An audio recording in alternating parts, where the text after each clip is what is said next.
भगवान का भजन करता हुआ श्रीमन नारायण हरि हरि हर हर महादेव जपता जपता जपता जपता अजामिल अपनी माला को उठाकर भगवान के मंदिर जाता था। एक दिन एक मित्र ने कहा, क्या जरूरी है कि इसी रोड पे से मंदिर जाए? क्या जरूरी है कि इसी गली में से मंदिर जाए? क्या जरूरी है कि इसी रोड पे से जाए, इसी मार्ग से जाए?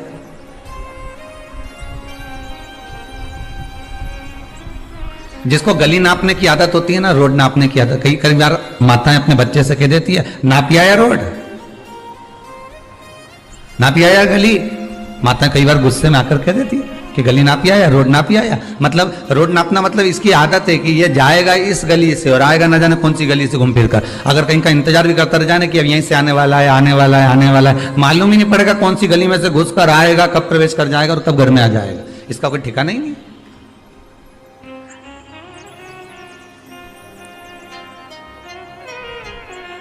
अब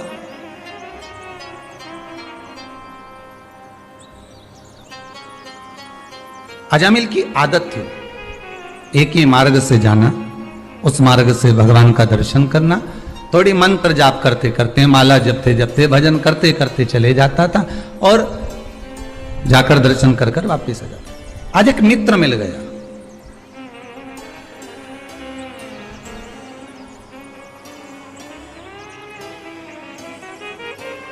अच्छे मित्र, अच्छे सखा, अच्छी राय देने वाले, अच्छा विचार देने वाले, अच्छा संस्कार देने वाले दुनिया में बहुत कम मिलेंगे।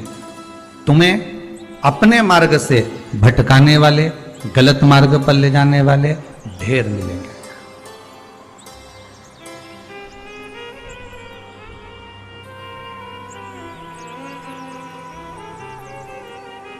ढेर प्राप्त हुआ।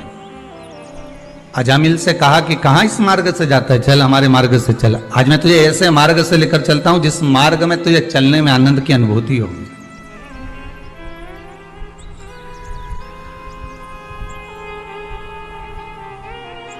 शायद आपने भी सुना होगा, हमने भी हमारे गुरु जी के मुख से सुना था, आपने भी आपके गुरु के मुख से सुना होगा, कभी जीवन में कहीं पढ़ा होगा कि भक्ति का पथ, भक्ति का मार्ग बड़ा आड़ा टेढ़ा होता है। भक्ति का पथ, भक्ति का मार्ग बड़ा उबड़ खाबड़ होता है, बड़ा आड़ा टेढ़ा होता है। ये बहुत सीधा नहीं हो सकता। अगला वर्णन किया गया महाराज, शास्त्र कहता है, अगला वर्णन जो किया गया उसमें बताया, प्रयास करें जिस दिन एकादशी हो उस दिन घर में बुआरी झाड़ू आदि जो लगती है वो दूसरा लगा ले। क्यों? उसका वर्णन है, अगर आप बुआरी लगाएंगे, झाड़ू लगाएंगे, पोछा लगाएंगे तो हो सकता है कोई जीव आपके हाथ के द्वारा मर जाए। अब एक बार ये कथा हमने काशी में कह दी थी, तो एक अम्मा खड़ी हो गई और उन्होंने कहा, महाराज जी हम तो दोनों ही हैं और मेरी रे एकादशी, तो मैं पोछा किससे लगूं? अब मैंने कहा, अम्मा तू तो रहने दे, तू ही लगा ले। अब हम कह दें कि अब एक तो बोल रहे कि हम घर में दो और आप कह रहे हो कि जिसका व्रत रहे वो पोछा ना, तो मत लगाओ, छोड़ दो, एक दिन कोई जरूरी है, झाड़ू लगा लिया सब पोछा। तो प्रयास करो कि कोई जीव ना मरे, प्रयास करो किसी जीव की हत्या ना। जैसे चतुर्थी का व्रत करने वाली जो माताएं होती हैं, जो चतुर्थी का व्रत करती हैं, आज भी चतुर्थी मान्य हो रही होगी, तो चतुर्थी का जो व्रत करने वाली होती हैं, जो चतुर्थी का पूजन करने वाली होती हैं, उनके भीतर का एक भाव होता है कि जैसे ही शाम का समय आए, चंद्रदेव का पूजन करें, चंद्र जब प्रकट हो जाए, कलश भर लिया, उसके नीचे आखा दाना रख दिया, चावल गेहूं जो भी आप रखते हो पूजन के लिए, ऊपर पात्र आदि रख दिया जलाशय, फिर अपन ने घी का दिया लगाकर पूजन भी कर ली। तो जो चतुर्थी का पूजन करने वाली होती है, जो चतुर्थी का नियम व्रत धारण करने वाली होती है, बड़ी बड़ी चतुर्थियां करती हैं या उसका नियम धारण करती हैं, तो चतुर्थी का जो पूजन करती है वो किस चीज के लिए होता है? केवल संतान, पुत्र, परिवार, हमारा कुटुंब, हम जिस कुल में हैं, हमारा कुल वैभव की ओर बढ़े, संपदा की ओर बढ़े। अगर किसी के मृत्यु वाले घर में जाना है तो गरुड़ पुराण सुनकर या पढ़कर जाओ। लिखा है 10 दिन तक जीवात्मा उसकी घर की अटारी पर रहती है। 10 दिन तक जो मरा है वो जीवात्मा उसकी घर की अटारी पर रहती है, और तुम 10 दिन के अंदर ही उसके घर में बैठने जा रहे हो। तो ये मत पूछो कि मरा कैसे, वहां जाकर थोड़ी देर बैठो और राम नाम कृष्ण नाम गाओ, जीवात्मा को भी मिलेगी और तुम्हें भी मिलेगी, और तर जाएगी। पर राम नहीं गाया, मक्का की रोटी खाए सुख गए, राम कहां गाया? कृष्ण नहीं गाया, शिव नहीं गाया, भजन नहीं गाया। मैं तो सब बैठते गए बस, और बचा कुचा था तो वो उठाओ ना, तीसरा का दिन का तुमने देखा होगा, पूरे इतने वो फोटो को ऐसा रख दो और मालूम पड़े इधर माताएं आके बैठ जाए, इधर पुरुष आके बैठ जाए, और घर का लोग इधर, इधर से घर का लोग इधर इधर मुंडा कर करके उधर मुंह करके सब बैठ जाए, और सब जितने भी उठावने में आते चुपचाप आके बैठ के 2 4 8 मिनट 10 मिनट आते 15 मिनट, और सब एक साथ उठ के चले जाते। अब इतने सारे इकट्ठे हुए सब मिलके अगर भजन गाते तो कितनी जोरदार भजन होता कि नहीं होता। पर सब आए, और जितने परिवार वाले बैठे थे वो भी देख रहे हैं, सब पल्लू ले लेके। कमला बाई तो आई, इनकी अम्मा मरी थी जब तो अपन गए थे नहीं, उनके यहां से भेरू सिंह आया है, दिख रहा पीछे है, पीछे साइड में बैठा, उधर से देखो, उधर से, हाँ उधर से देख लो, वो पीछे बैठे। और इनके शर्म भी आए, देखिए तो फिर देखिए, वो राम रतन भाई तो दिखी नहीं कि राम रतन भाई तो आई थी, मतलब तो चली गई, जल्दी चली गई। अरे ये राम के हो, राम कृष्ण बोलो, शिव बोलो, भगवान का नाम बोलो। देख रहे हैं कौन कौन आया था, यहां पे भी अहंकार बड़ा हुआ है, कितने लोग आए, कितने गए। मुख में हो राम नाम, राम सेवा हाथ में, तू अकेला नाही प्यारे, राम तेरे साथ में। जिंदगी की बागडोर हाथ दीना नाथ के, जा महलों में रखे चाहे झोपड़े का वास दे। सीताराम सीताराम सीताराम कहिए, जाई विधि राखे राम ताई भी। चित्तवृत्ति में भगवत भजन होना चाहिए, हर पल हर घड़ी हर क्षण। हम तो यहां तक कहते हैं कि शमशान में अगर मुर्दे को लेकर जा रहे हो और तुम राम नाम सत्य नहीं बोल पा रहे हो, तो घट की जिह्वा से राम जपो और जाइए, घट की जिह्वा से जपिए, जाइए भजन करिए, स्मरण करिए।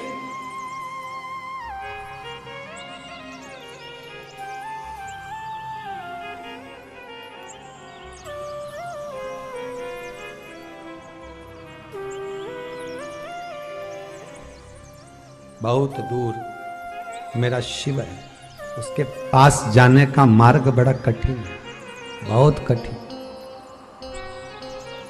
एकादशी का व्रत लोग कहते हैं कि कर लिया, जान लिया, पर एकादशी के जो 18 नियम हैं, उन नियम में 2 नियम कल बताए थे। तीसरा नियम है कि शिव की आराधना हो, कृष्ण की आराधना हो, भगवत स्मरण हो।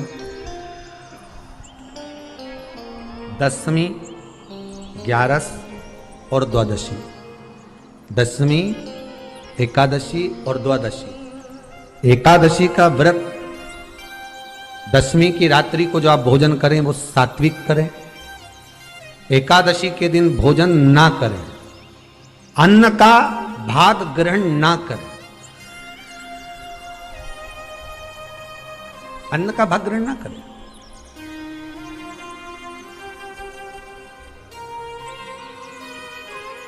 कितना सुंदर कहा है महाराज जी। यदि आपके यहां पर गौ माता है, आपके घर में अगर गौ माता विराज रही है, आपके घर में अगर गौ माता है, गाय की अगर आप सेवा कर रहे हैं, अच्छा गाय की सेवा भी बहुत बहुत कम लोग करते हैं। कई घरों में कुत्ता तो मिल जाए पर गौ माता नहीं मिले हो, और कुत्ता घुमाए नहीं, जब आधी आधी ऐसी ऐसी चड्डा पहन पहन के तो ऐसी शान दिखाए कि हमारे बराबर कोई वीआईपी नहीं, कुत्ता घुमा रहे हैं, और वीआईपी इतना कि हमारा बराबर कोई नहीं, और कहीं का गाय के बछड़े को घुमाए तो लोग के गंवा रहे। कोई अगर गौ माता को घुमाने के लिए ले जाए, गाय को पकड़कर घुमाने के लिए ले जाए, शहर में गाय के बछड़े को घुमाने के लिए जाए, तो लोग कहते हैं गंवा रहे, और कुत्ता घुमाए तो भी आई भी।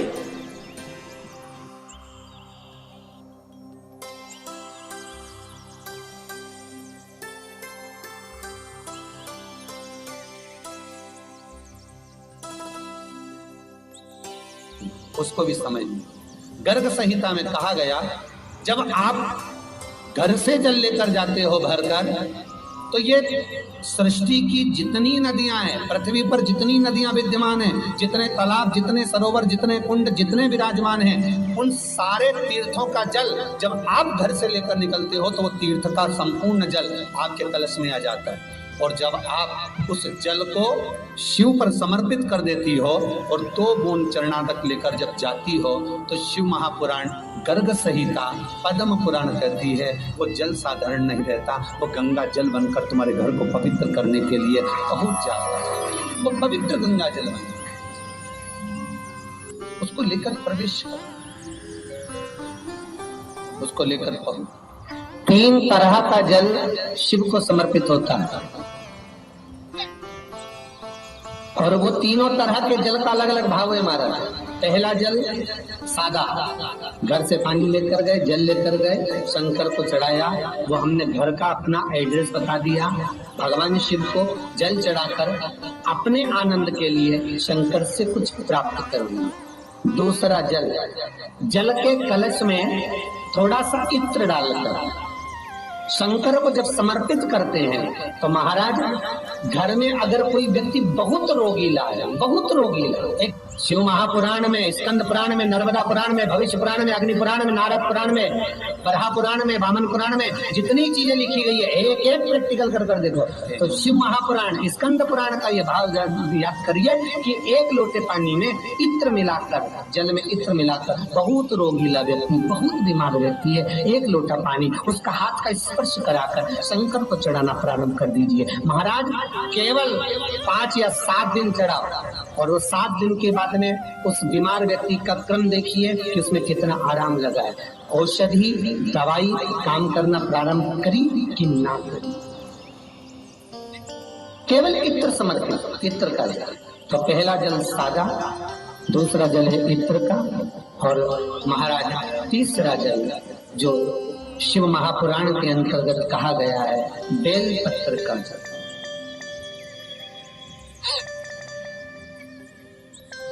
तीसरा जो जल है वो बेलपत्र का जल। बेलपत्र का जल कैसा? तो महाराज शिव महापुराण की कथा कहती है कि जल के पात्र में एक बेलपत्र अंदर डालकर उस जल के पात्र को ले जाकर शिव को समर्पित करना, अर्थात अपनी मन की कामना भगवान शंकर से कह देना, केवल बेलपत्र के माध्यम, बोलना नहीं है हमको कुछ, हमें कुछ कहना नहीं है। 3 तरह का जल का जो व्याख्यान वर्णन किया गया, एक सादा जल जो भगवान को कहा, आपने अपना एड्रेस बता दिया, आपने अपने मन का भाव बता दिया। इत्र का जो जल चढ़ाया गया वो केवल रोग मुक्ति के लिए चढ़ाया गया। और तीसरा बेलपत्र, अगर उस जल में एक बेलपत्र भी पड़ी हुई है और वो बेलपत्र पड़ा हुआ जल आप जिस भाव से चढ़ा रहे हो, जिस कामना से चढ़ा रहे हो, शंकर वो कामना आपकी पूर्ण कर दे। उनके लिए ये कथा कर दे।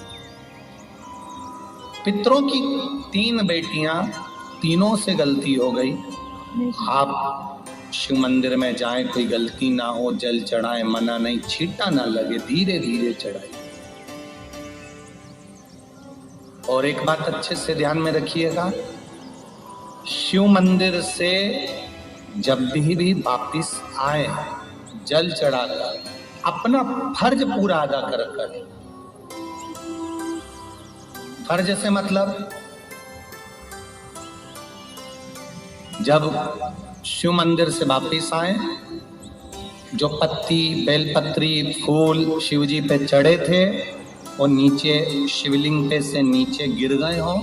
एक शिवलिंग रखा है, लाना मिट्टी वाला, नहीं गढ़ में कथा चल रही, थोड़ा ध्यान से सुन। तो आप लोग जो पशुपति व्रत कर रहे हो या कोई भी उपास करते हो, कई लोग कहते हैं हमने करा नहीं हुआ, क्यों नहीं हुआ? उसमें हमारी गलतियों को हमें चाहिए। ये देखिए, अब जैसे ये शिवलिंग रखा है, आपने जल चढ़ाया, अब जल आप यहां से चढ़ा रहे हो तो धीरे धीरे धीरे धीरे चढ़ाएं, जिससे छींटे बाहर ना, यहां तक छींटे रहे ना, जलाधारी तक चलेगा, बाहर ना दे।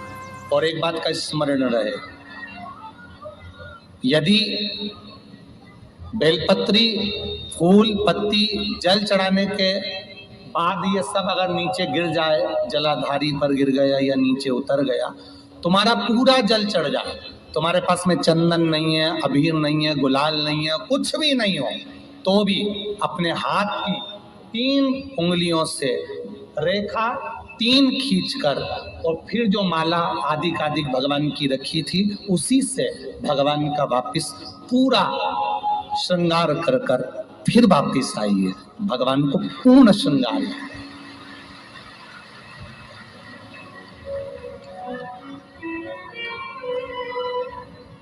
भगवान का पूर्ण श्रृंगार कर कर आइए। कई लोग जल चढ़ाने के बाद में भगवान का जो फूल पत्ती नीचे रखी रहती है, आप, हम ये नहीं कह रहे कि आप अपने घर से लेकर जाओ, आपके पास में कुछ नहीं, 1 लोटा जल चढ़ाओ, जल चढ़ाया, जो फूल पत्ती नीचे रखी हुई है उसी को उठाकर उसको रखकर उसी फूल से भगवान का खूब सुंदर भगवान का कर कर फिर आइए। क्यों? शिव का जब हम श्रृंगार कर कर आते हैं, माता पार्वती जी ने देव अधिदेव महादेव का श्रृंगार किया है, आप लोगों के स्मरण में होगा। राम जी ने माता जानकी का श्रृंगार किया है। रामचरित सुनिए, कथा रामायण सुनिए, आप लोगों ने रामायण सुनी होगी, तो उसमें माता बैठी हैं शिला के ऊपर और भगवान राम उनका श्रृंगार कर रहे हैं, एक कौवा आता है वो चोंच मार कर जाता है, ये सारा वृत्तांत आप लोगों ने श्रवण किया है। तो राम जी माता सीता का श्रृंगार करते हैं, भगवान कृष्ण राधा जी का श्रृंगार करते हैं। केवल एक देव अधिदेव महादेव की कथा ऐसी है जिसमें पार्वती जी शिव जी का श्रृंगार करती है। शिव का श्रृंगार किस लिए? क्यों? कहा जल चढ़ाने के बाद वहीं पर पड़ी हुई पत्ती से, फूल से, जो चढ़े हुए फूल हैं, चढ़ी हुई पत्ती है, चढ़ा हुआ निर्माल्य है, जो भी शिव जी का है, उसी को धोकर वापिस भगवान का श्रृंगार कर कर आना चाहिए। किस लिए? कि हे भोलेनाथ, जब मैं इस संसार सागर से जाऊं, अखंड सुहाग ले